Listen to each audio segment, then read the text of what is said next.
Come from a dramatic family. My goal at Thanksgiving is to mug my cousins not only in striking but also in scary. That's why I'm practicing my Lestat makeup. Part of what makes Lestat so intriguing and so fun to look at is the fact that the character itself balances a lot of masculine and feminine energy and aesthetic. So I'm underpainting my skin in the way that I would for someone who has a masculine face. I'm doing a little bit of highlight right here. I'm gonna bring it down right here just to mark out my high point. Make more of a square up here. I want things to be angular. I want to bring my mid face forward. When I'm painting shapes, I'm going squares and triangles, not circles. I'm jumping to my eyes because I feel like there's gonna be a lot of fallout and I don't want to do my skin and then get pigment all over it. Using the shade Sweet Sting, big fluffy brush, and making that the base for this look. Same thing on the big brush under my eye, and this is gonna look really crazy at first. Sorry, I'm peeking your anxiety like this. I hope at this point you trust me a little. Oh, as my boyfriend just brought me French press. Sorry.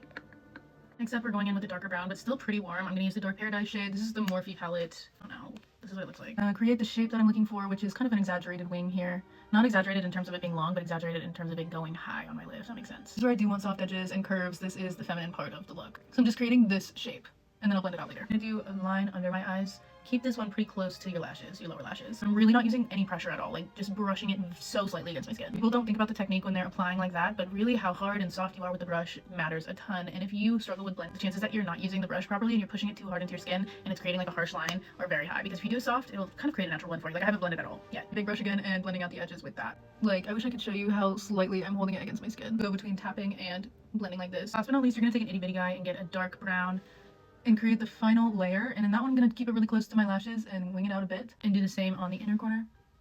I like to keep a little halo in the middle just because I think it's pretty, but you could cover it up if you'd like. Same thing on the bottom, but I'm not going to connect it. I'm just going to do it like right under where my eyeball is when I'm looking ahead. Brown mascara because I don't want my eyelashes to be like too done. Almost a one-to-one mix of white pigment and my foundation because I do want my skin to look fairly pallid. Just going to do the exteriors of where I did this white. This might be too white. I'm going to add more of my normal foundation color. What that did work is like a good transition shade.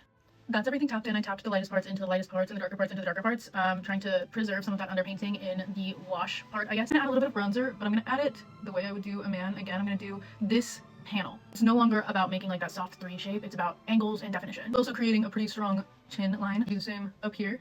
I'm gonna do a bit of boyfriend blush with this dark blush shade. And for my boyfriend blush, I usually go kind of from like where you can feel your bone here, the edge of that down. If you haven't seen a video on boyfriend blush, look one of them up. It's basically just like a type of blush placement, but I think it's really cute and flattering. Next, I'm gonna take a brown and sketch down like this, starting at the inner part of my lip, corners of my upper lip. I did this in my last video too. It's like a bit in lip look, but this one's just like really dark. Forgot to record, but I want my lips to be really dimensional. It's just dark, very.